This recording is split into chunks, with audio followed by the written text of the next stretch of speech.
Hi guys, good morning and welcome back to Simply Eliane. Today I just thought I'd chat to you a bit about why I eat the way I eat, the sort of process behind that, the lifestyle behind that. So when I was growing up I had a lot of tummy problems, a lot of tummy aches, a lot of days off school, like cramps, all of that kind of thing, all the other stuff that goes with it, and the doctors eventually diagnosed me with IBS, which is quite a common thing that people suffer with. I don't know, I mean, I think I might have gotten a bit of medication. This was years and years and years ago. I think I might have got a bit of medication for it and it didn't really help, so it was still like a bit of a struggle managing it, and I couldn't really avoid these tummy aches. Then when I was sort of like 16, my mum was really into food and nutrition. She's actually an accredited nutritional therapist. Shout out Mummy Pigget. And so she knew, obviously, it was food related. And so she was like, well, maybe it's an intolerance or an allergy, because it would happen like after meals. So she took me to go and get a blood test, and it turned out that I was intolerant to wheat, dairy and bananas, which was so sad because bananas were my favourite fruit at the time. So basically, to deal with intolerances, not so much allergies, you can try and cut out that food group for sort of 6 to 8 weeks totally, so your system cleans itself out, it kind of like can reboot, and then you can try and introduce the food back in, and hopefully you might be able to like be fine and you can eat it again. So I did this really strict diet for 6 weeks. Tried the wheat, dairy and bananas again. Bananas I could eat, yes, but wheat and dairy was still the same. So that meant that was it, lifestyle overhaul, completely change how I eat.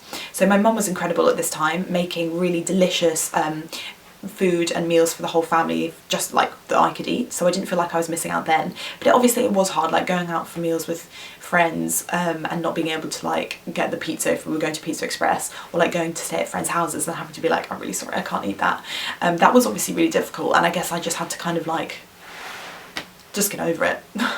Or like try and be like, how about I bring something that I can eat, like gluten-free pasta, or like, I don't know, alternatives for like instead of pizza. So then managed to live sort of like fairly, you know, wheat and dairy free for a couple of years. But then I went to university, and university, if you've been, you'll know that you're pushing a lot of boundaries, and my stomach was one of the boundaries that I was pushing. So we used to be obsessed with Domino's 2 for Tuesdays. I actually have no idea, I can't remember what it's called, but it's like basically you can get 2 pizzas, I think, for the price of 1, or for a cheaper price on Tuesdays. This would be literally a weekly occurrence in my uni house, and our favourite ones were the extra large pepperoni pizzas that are literally about this big, like that big.